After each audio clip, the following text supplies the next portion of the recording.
ang milagrosong batang healer na ginagamot ang ating pasyente. Ito naman kapanilig ating pasyente na tagabutuan at ito naman ang nanggamot ang ating kapatid na bunso natin. Dili nga part mga panalig no, iyan ang gigamot o gibrihan, giampuan para dili na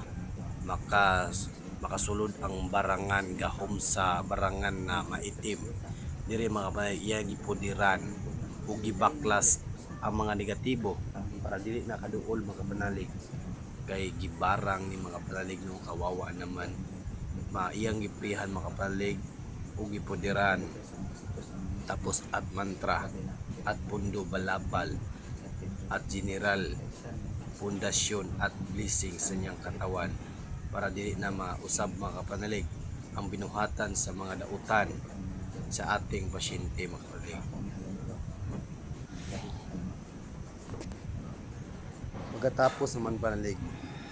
pagkatapos niya giprihan, giibtan na niya sakit, tapos gilabay ang mga sakit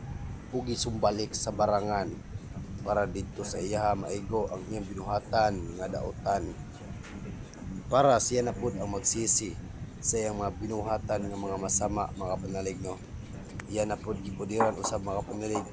ug giprihan ug gitanggal ang tanan balatian sa tibok kalawasan ug iyang giprihan sa Ginoo